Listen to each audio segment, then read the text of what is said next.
What's going on, everybody? Sonar here, and though it doesn't feel like it right now, fall is right around the corner. Cooler temps are on their way, and with that comes that migration of the shad from the main lake to the backs of the creeks and the pockets, and the bass are right behind them, and they put the feed bag on, let me tell you.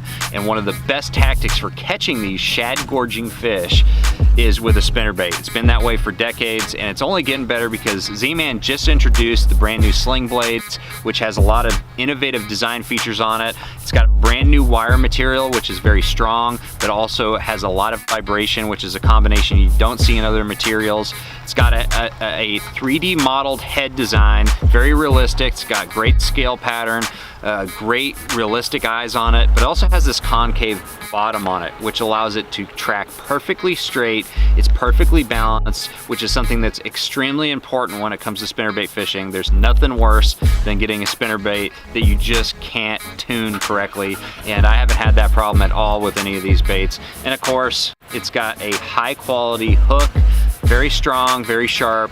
It's got a bait keeper on it that does extremely well with all different types of soft plastics, including Elastec. It's got a hand-tied skirt that has a copper wire that it's hand-tied with, and the skirts, let me tell you, man, they just come in the best color combinations as well as the best blade combinations. So overall, the SlingBladeZ is a winner, and it's revolutionized my spinnerbait fishing, and I know it will for you too. And I wanted to show you my favorite spinnerbait setup, rod, reel, line. Essentially, let's start with the rod. The rod that I use, I like a 7-foot rod, and the reason for that is a 7-foot is kind of the happy medium between having a longer rod for longer casts, but it's also short enough to be able to make those pinpoint precision casts around heavy cover, which is really important. So I like a 7-footer. This right here is a 7-foot heavy action Fitzgerald rod. This is a Versus series, and I like the heavy action in the Versus series because it still has a soft enough tip for precise casting, but it also has a heavier backbone so you can get good solid hook sets and guide those fish away from that heavy cover, which is extremely important.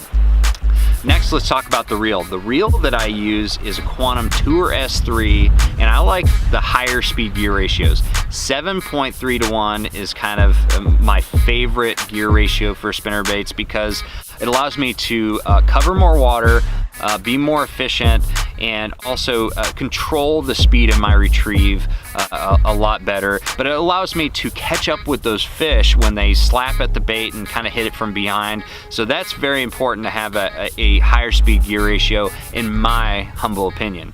So I like the Quantum Tour S3, 7.3 to 1. That's really important. And then finally, the line that I use fluorocarbon line 100% of the time when I'm spinnerbait fishing, and I use 17 and 20 pound tests primarily.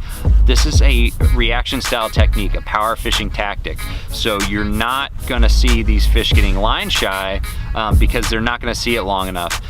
So you can use heavier line, but if you're in a situation where you want this bait to get a little bit deeper, that's the only situation that I go down to maybe 14 or 15 pound test fluorocarbon.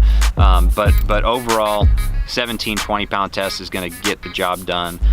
So that is my combo for spinnerbait fishing. You know, overall this fall is gonna be pretty exciting because I got the brand new SlingBladeZ. You gotta check that out at zmanfishing.com, and check out these other components too if you're looking for the perfect spinnerbait combo. I'll see you guys out on the water.